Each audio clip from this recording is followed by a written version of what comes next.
الشيطان اللعين الرجيم. بسم الله الرحمن الرحيم. الحمد لله رب العالمين بارئ الخلائق أجمعين، باعث الأنبياء والمرسلين، ثم الصلاة والسلام على أشرف الخلق أجمعين، حبيب إله العالمين أبي القاسم المصطفى محمد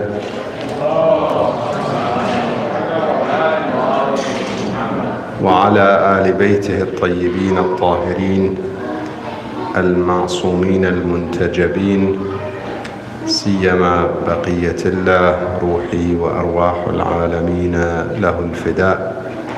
قال الله الحكيم في محكم كتابه الكريم: بسم الله الرحمن الرحيم.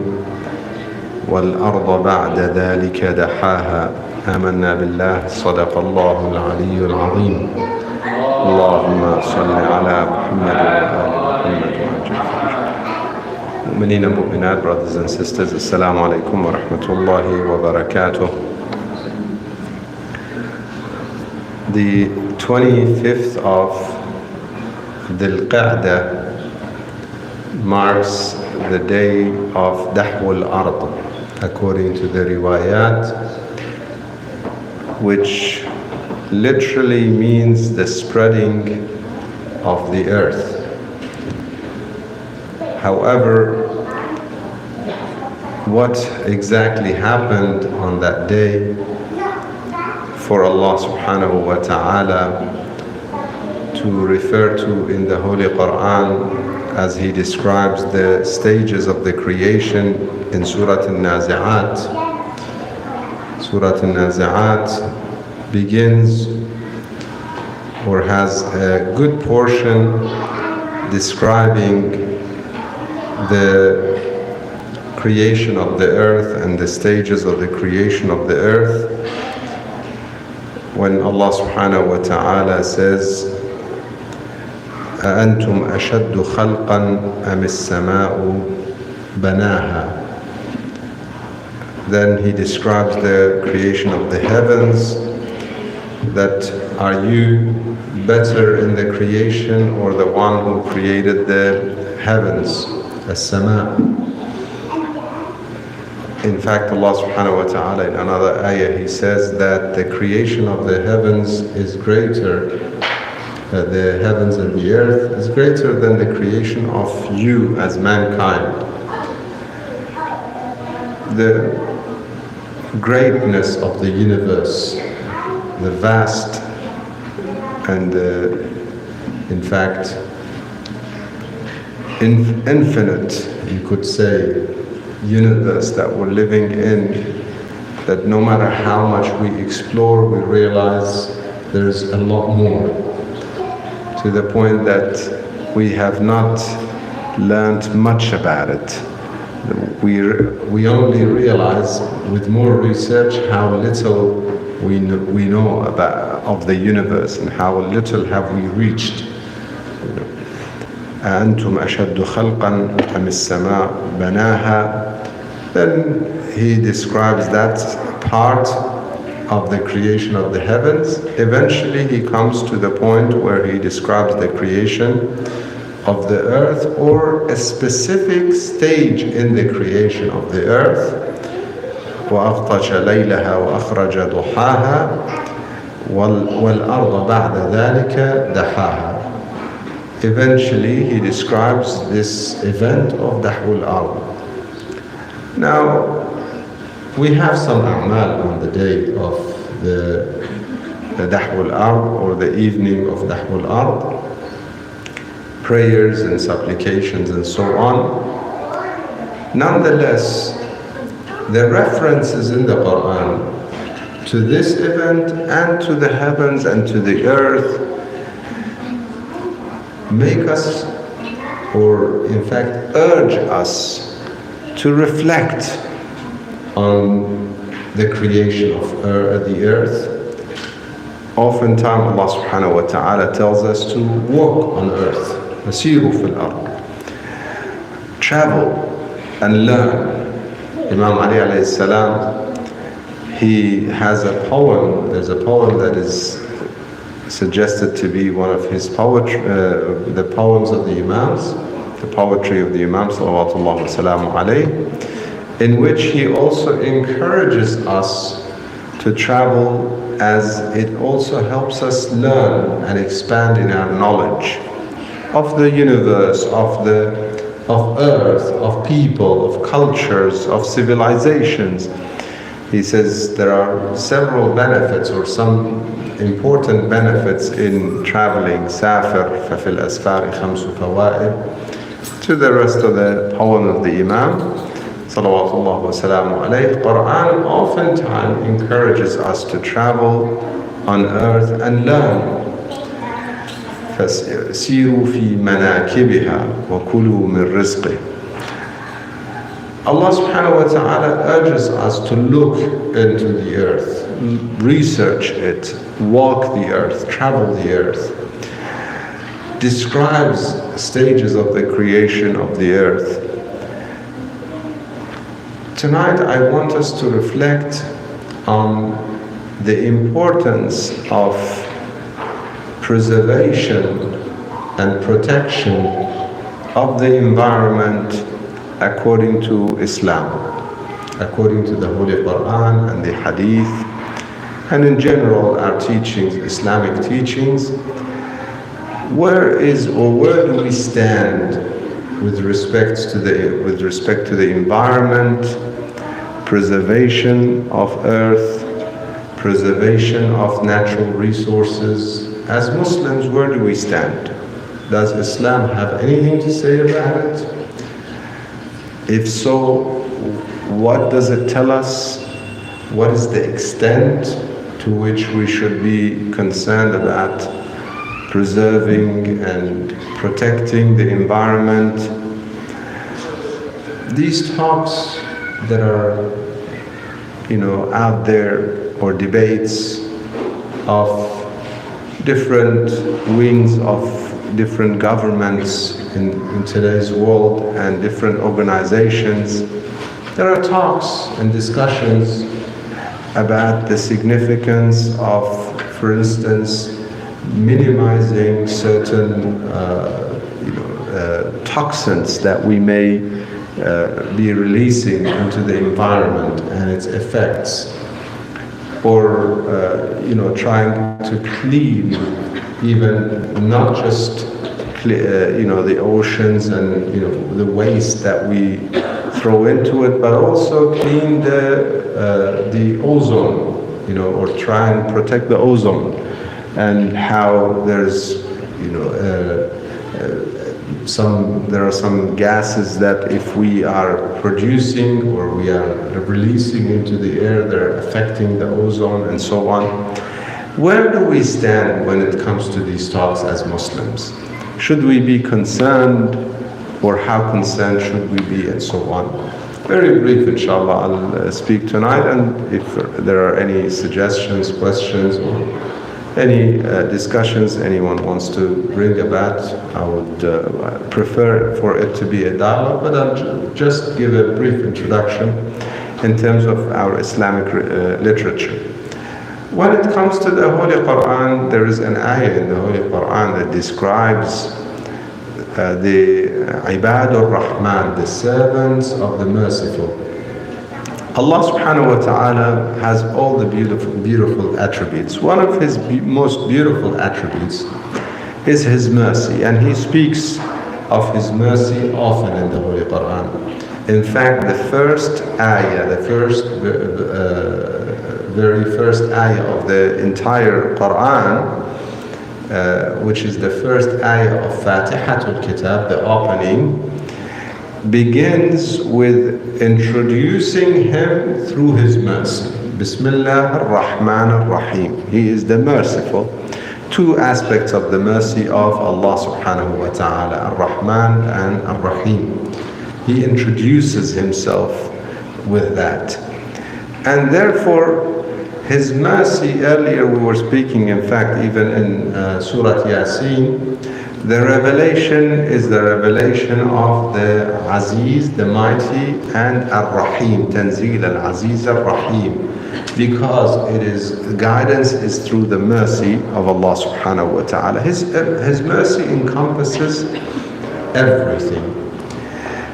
The most special servants of God, or some of the most special servants of God, there are certain levels and certain titles and statuses that people could earn, or badges if you want, which have to do with the hereafter, not here. Here, people are concerned about worldly badges and titles, billionaire versus millionaire. I shared this before. Some billionaire sues a journalist because she called him a millionaire when he is actually a billionaire. This is a true story, or they say interesting facts. He literally sues her because she's referred to him, or sues the magazine because he was referred to there as a millionaire, not a billionaire. These are titles to do with this world. Allah subhanahu wa ta'ala wants us to be concerned with titles of the hereafter. He says, oh Lord, look how we have made some above others in this world. كيف فضلنا بعضهم على بعض. It is He who decided that somebody is a billionaire and somebody is a millionaire and somebody is poor. Allah subhanahu wa ta'ala ultimately allowed for that. He decided, He allowed. If He didn't want that millionaire to be a millionaire or the billionaire to be a billionaire, they could never have become that. He did allow that. Not because He thinks highly of them and they're so significant in His eye, and the poor ones are not significant in His eyes. No, it is simply a test, a trial. Let not anyone think that God favors them because He gave them wealth, and He did not favor others because He did not give them and they are poor. This is simply a test. Has nothing to do with what's your status in the eyes of God, how high or low the status is. However, it is Him who decided for this world which part of the spectrum we're on, how rich or poor. He left something up to us, which is the hereafter. I'm not dismissing, working hard and efforts and, all of the good things that people could do to have a better living. Nonetheless, if He has sustained it, it will happen. If He did not or decreed it and sustains them, it will happen for them. If not, nothing they could do would make it. What is significant, however, are the titles and badges of the hereafter. Akhirah. Walal akhiratu, the same verse, Allah subhanahu wa ta'ala in there, He says, Akhirah is more significant in the statuses and in the difference between those statuses. Akbaru darajatin wa akbaru tafdila. So that more statuses and more significant statuses, and there are more difference or much bigger or wider difference between them. The gap between them is much wider. So we should be concerned about those badges and titles. One of the titles, for example, is Ibadun Mukhlasun, servants who are purified. Another title is Ibadur Rahman, the ones who are the servants of the merciful. Now, all of this introduction to say how important are these people. Yes, Wa Ibadur Rahman is a title of the hereafter, not here. It is a badge, a special status for those who achieved high in the eyes of God. And therefore He calls them His special servants, Ibadur Rahman. The first description there in the Holy Quran for those people is what? وَعِبَادُ الرَّحْمَنِ الَّذِينَ يَمْشُونَ عَلَى الْأَرْضِ هَوْنًا وَإِذَا خَاطَبَهُمُ الْجَاهِلُونَ قَالُوا سَلَامًا. The first description of those people is that they walk humble on earth.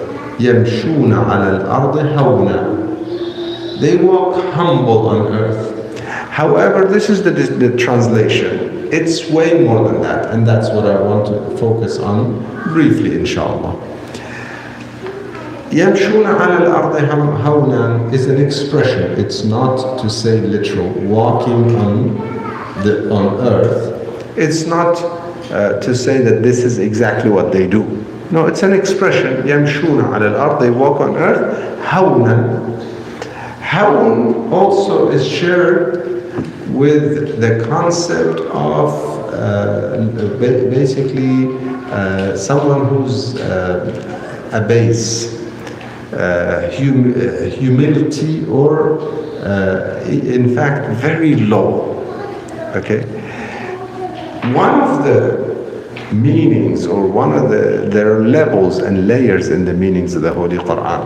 We know Al-Quran batnun fi batn. In the hadith we are told there are depth within depth within depth for the meaning of the ayat of the Holy Quran. So one meaning doesn't nullify other meanings or deeper meanings just by understanding the surface meanings. This is why it's very important to refer to books of tafsir and not just read the translation. Unfortunately, we have nowadays speakers who suggest that they are scholars. They give tafsir of the Holy Quran through the translation. You know, they know a little bit of the Quran, the translation of the Holy Quran, and they think they're entitled to give tafsir of the Holy Quran. In any case, Quran has depths within depths. One of the meanings of the ayah when Allah subhanahu wa ta'ala says يَمْشُونَ عَلَى الْأَرْضِ هَوْنًا is that things on earth are not significant in their eyes. Okay?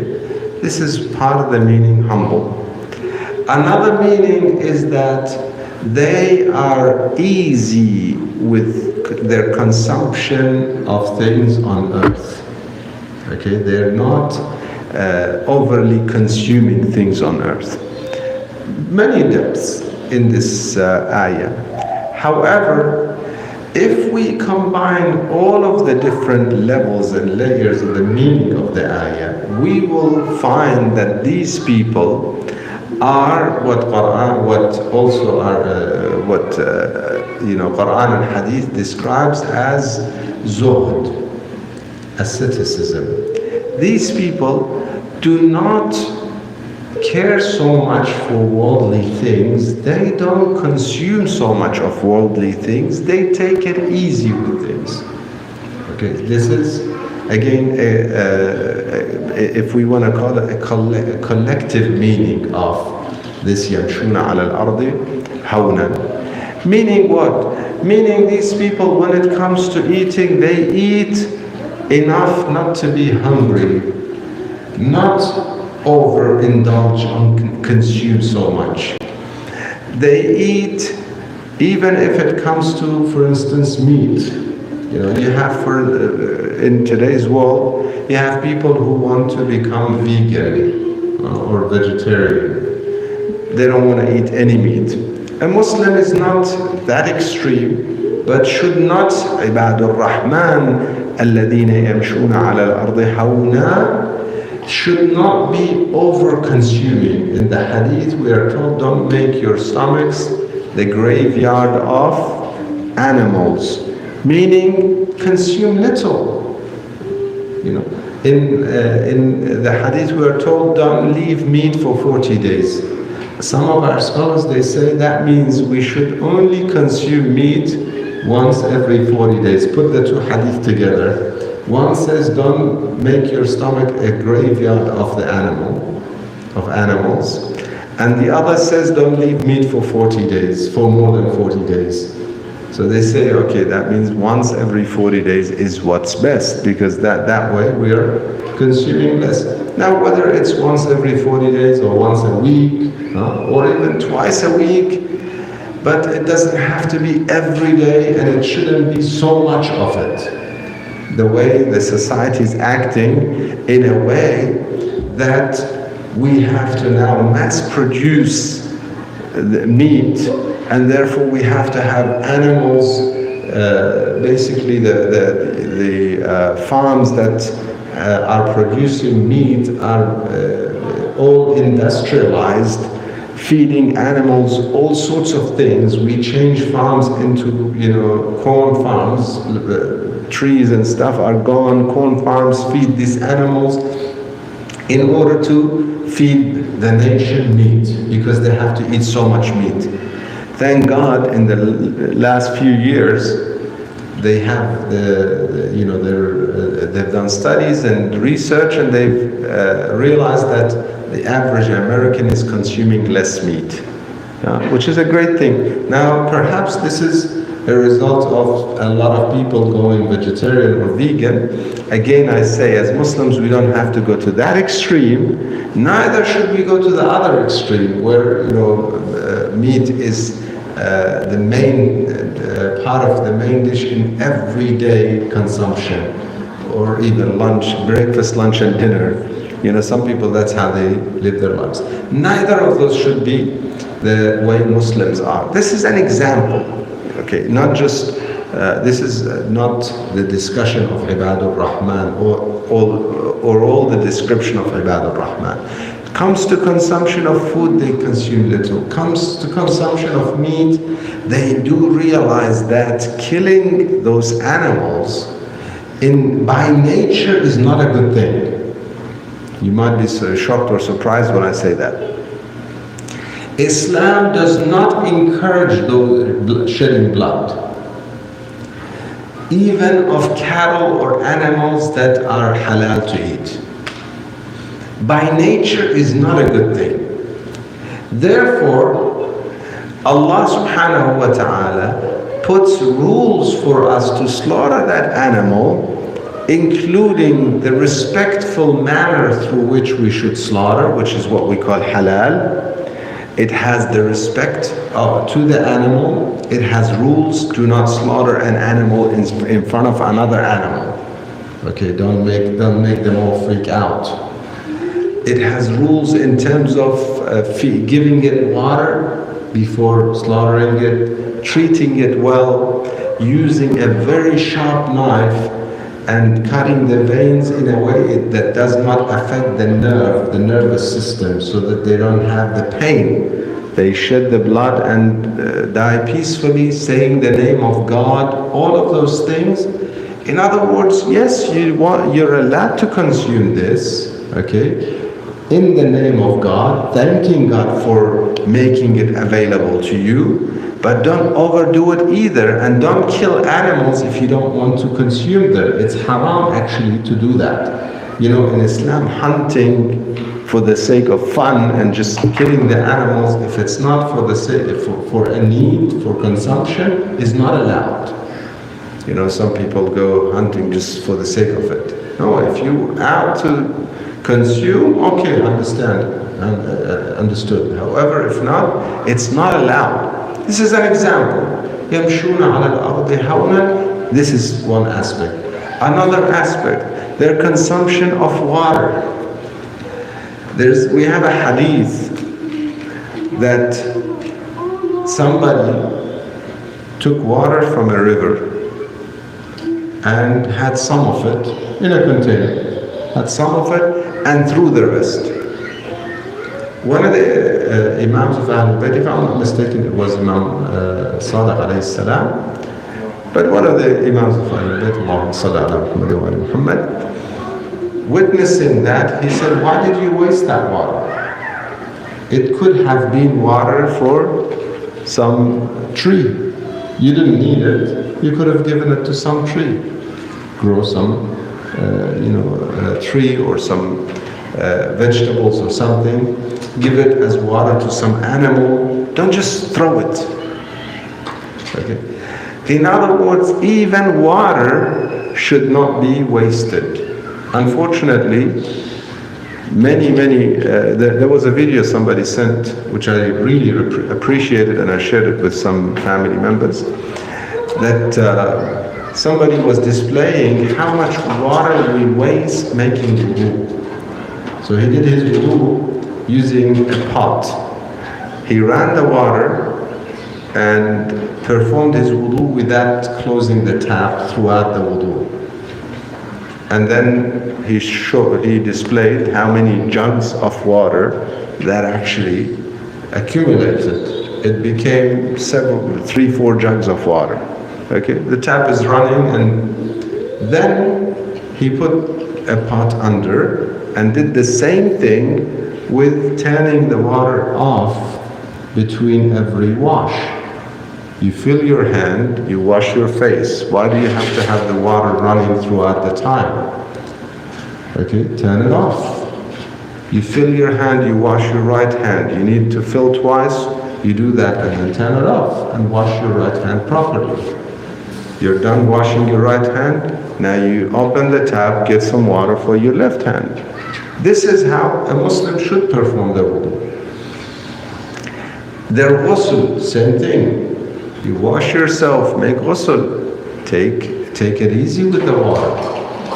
There's a hadith from Rasulullah sallallahu alayhi wa sallam, Allahumma salli ala Muhammad, that he identifies or specifies the amount of water that should be used for wudu and the amount of water that should be used for ghusl. I did the conversion many years ago. If I'm not mistaken, wudu should be somewhere around 700 milliliter. You know, like the bottles of water that you drink. Okay, should be for an entire wudu, including all the mustahab acts, from gargling to rinsing the nose to the washing hands before, washing hands afterwards. You know, all the mustahab parts, as well as twice washing of the face, twice washing of the hands. All of that should be, the small body of water, something like that. Ghusl, according to the same hadith, would equate to, I believe, around 3 liters. So, the big bottles of water, the big ones, the family size, or drinks that, they come in the family size, 2 of those for ghusl. Then the same hadith, Rasulullah sallallahu alayhi wa sallam, Allahumma salli ala Muhammad wa ala Muhammad. In the same hadith, he says there will come a time that people will look at that as something that's not believable, that's too little. Subhanallah, it seems like we have, it's already now. Huh? You say ghusl with 2 bottles of water, what is this? Okay. Now, I'm not saying that your entire shower should be with that, but you've done your shower, you washed yourself, you're clean, now you want to perform ghusl. It should be with little water. It shouldn't be with so much waste. Wudu, same thing. In general, water should be appreciated. Water that is the source of life for everything. Allah subhanahu wa ta'ala describes it as the source of life for everything. وَجَعَلْنَا مِنَ الْمَاءِ كُلَّ شَيْءٍ حَيٍّ. Every living thing. Such a beautiful creation of Allah, a creation from Allah subhanahu wa ta'ala, which is water. Very simple, huh? We underestimate the value of it unless we don't have it, I remember one day, I've never been in a desert that didn't have water, but I was on an airline that did not provide water. You had to pay for water. And I had a young, I believe it was my eldest, he was very young at the time, and I didn't have a credit card on that. So they said, you have to buy. I said, I have cash. They said, no, only with a card. So I have to buy it, but now the child my son is asking for water, and they would not give any water. They will only sell it to you, and you have to have a credit card. I didn't have it because I was living in Australia at the time. So it was, now you want to get a couple of hour flight, 2-3 hour flight, baby's thirsty. So they came up with a solution. they said, we can give you ice. We can't give you water, but we can give you ice. Now, amazing, the airline with all the things, they could not accommodate. In any case, they gave us, that's their best accommodation. They gave us some ice, and we had to wait for that water, the ice to melt into some waters to give this little child. It was amazing realizing how significant water is. Now we didn't get, nowhere near what Ahlul Bayt salawatullah wasalamu alayhim went through, or what many people go through in today's world even. In some parts of today's world, simple drinking, fresh drinking water is a treasure. Alhamdulillah, we don't have those circumstances here, but many do. Many children die because of the water that's polluted in today's world. Unfortunately, we have bottles of water that are served oftentimes, and often we have an inspector here who's not around. Everyone knows who I'm referring to, or is he? He often brings us the bottles that somebody took a sip and left it, okay, or 2 sips and left it. This is israf, and israf is haram. Okay. Now, if it's unintentional, children doing it, I'm not saying that you are committing a sin, you're going to hell. Deliberate, obviously, is israf and haram. Deliberate action of that nature is israf and haram. However, we have to all avoid any kind of israf, to the best of our ability. If we get given a bottle of water, be mindful of it. Keep it on you, consume it. Don't just leave it. And if your children are given, encourage them, teach them the value of those things. Unfortunately, abundance creates a very bad culture. We are living in a time, or at least time and place, because in today's world, not everybody has the abundance that we have, but we are living in a time and place that there is everything is available in abundance, in fact, to the point that paper, writing simple paper. I lived at a time and a place where that had value. Tissue had value. We would use half of it if we didn't need to use the entire thing, or a quarter of it if we didn't need to use the entire thing. This is how we valued because of lack of abundance. Today, and in some parts of today's world, those who have a lot, the whole box means nothing.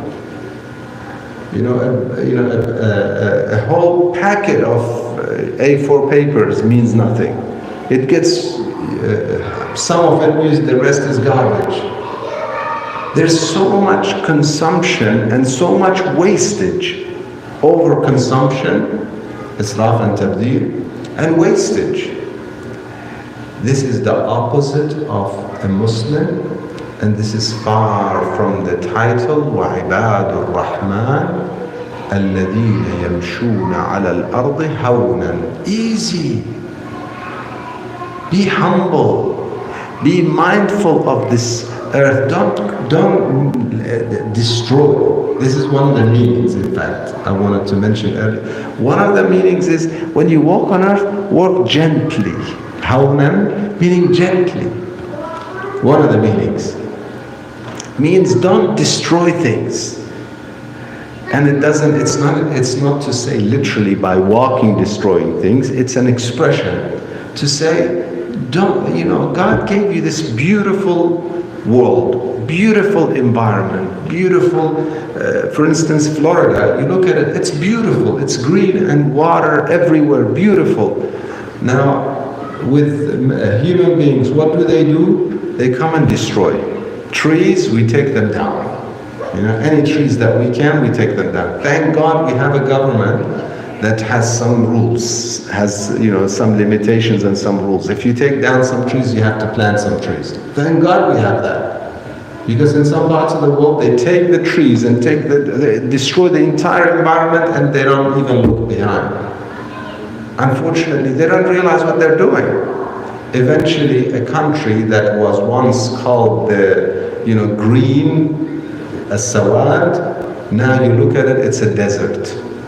It's all desert. Why? Because this is how people mistreated and abused their own country, their own cities, their own environment. This is what happens.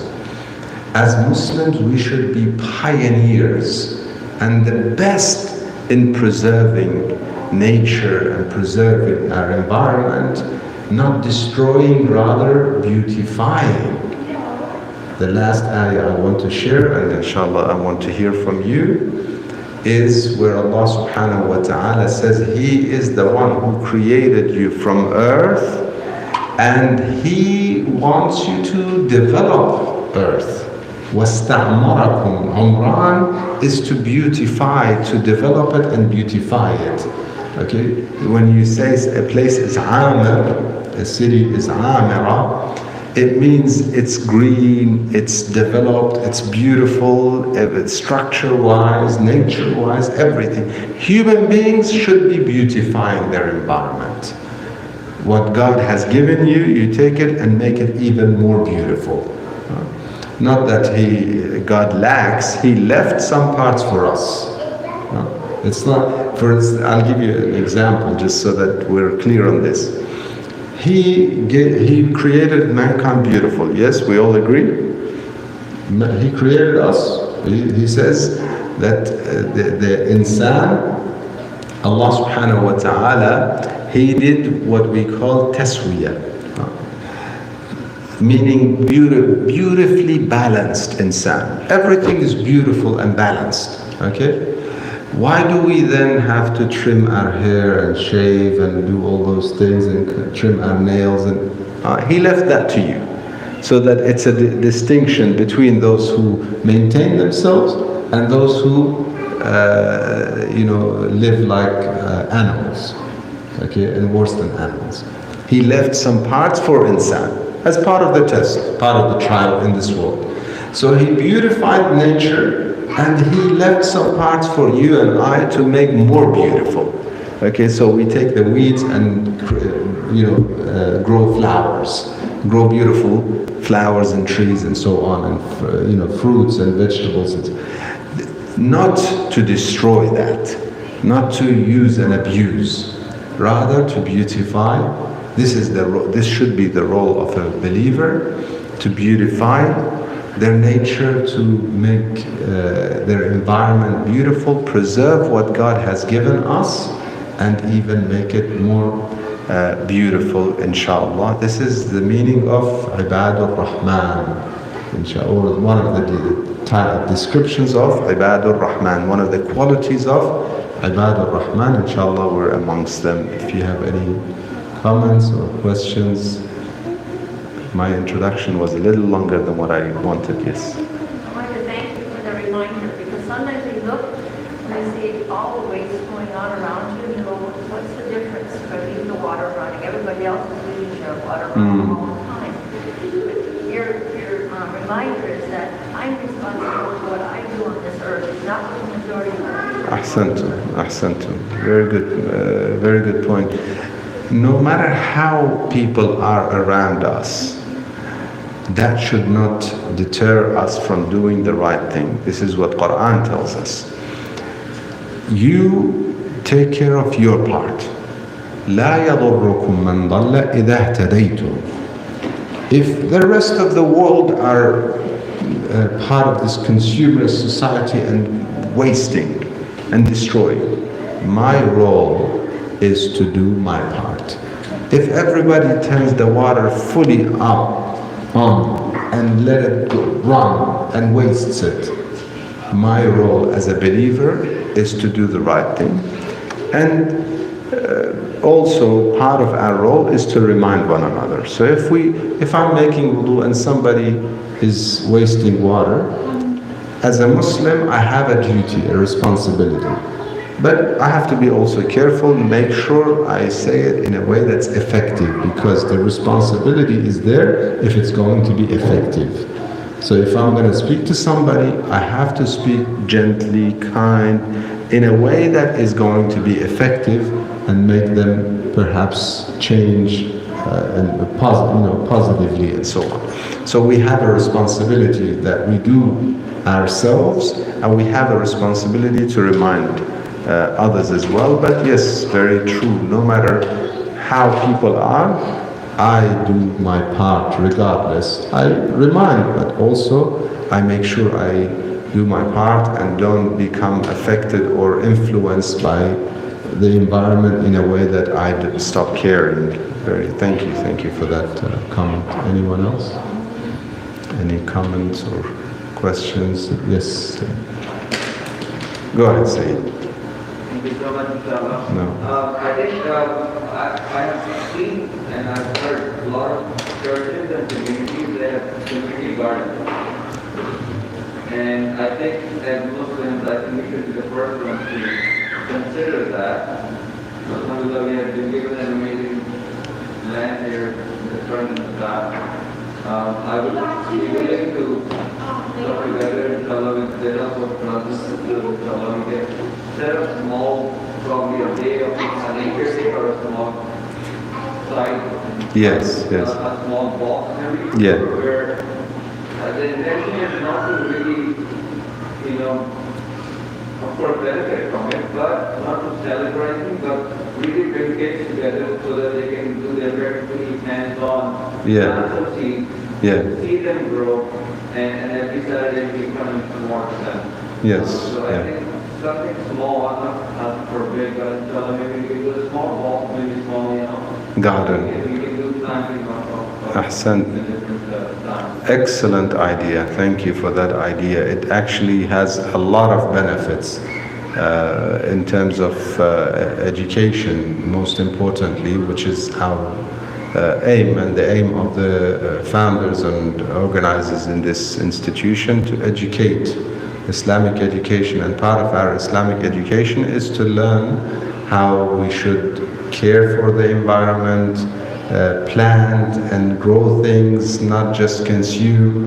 There was this famous story of one of the governors of the time traveling, and he had set a gift for somebody who would say something wise. So he was traveling, and he saw an old man planting a tree. So he said, "Old man, you're planting this tree, you're probably never going to see the fruits of it." By the very old man, and some trees take a few years, several years in some cases. For instance, if you growing olive tree, okay, when you put this small plant and you're planting it may take 5, 6, 7, 8 years, 10 years before it actually starts giving fruit. So the man, he said, they planted before us and we are now consuming and benefiting. We plant and some come after us and they benefit. So the kings or that governor said, this is really wise what this man said, give him a bag of gold. So when he received it, he smiled. The governor said, you're smiling, what's the story? He said, well, my tree, often these trees take a long time, but my tree gave its fruits already. I already received the fruits of my labor. So he said, this is nice, this is wise, give him another bag. So he said he received the second bag. Then he smiled again. He said, what's the story? Why are you smiling now? He said, well, this kind of tree takes a long time before it gives its fruits, and it only gives its fruits once a year. Mine has already given me twice. So he gave him another bag and he said, let's leave here. They said, why are you in a rush? He said, before he makes us give him all the bags we have. So it is wise to teach our children that we plant, even if we're not going to consume, but we plant, somebody consumes, somebody planted for us to consume. We go to the supermarket and buy everything we need, in season, off season, it doesn't matter. we don't appreciate what goes behind planting and caring for the trees and for the plants and so on. It's really nice to show them, to practice that, to in fact watch it, how slowly it comes together. And excellent idea. If we can inshallah make it happen, we'll put a team together and work on it. There are some logistical aspects and something, especially because we don't come often, so we need to add at least one more program in the week for this to work. If we do a Tuesday program, it will work, I think. If not, things will end up dying. Yeah, you agree? Thursday and Saturday, no, I think we need one more. Yeah, but we can work on that. Yeah. Any other questions?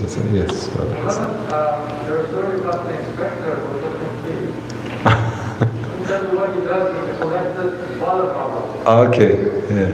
Put them together, and then he goes and plants water trees the water for the trees that don't have water. Subhanallah, yeah. So that's Allah, May Allah bless him and grant.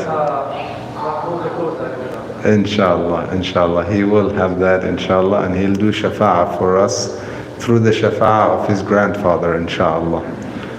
Rasulullah sallallahu alayhi wa sallam. Yeah, may God bless him for that and bless him for the reminders. Wasted food, there are other families and people in this world that are struggling for a basic meal, and unfortunately we often are not mindful of the food that we are given, that we waste so much. We need to really be very careful and not be unappreciative of the ni'mah, because the opposite of shukr is kufr. The opposite of gratitude is actually kufr, which is disbelief or unappreciation of God Himself and His blessings. وَالْعِيَاذُ بِاللَّهِ وَالْحَمْدُ لِلَّهِ رَبِّ الْعَالَمِينَ وصلى الله وسلم على سيدنا محمد وآله الطيبين الطاهرين اللهم صل على محمد وآله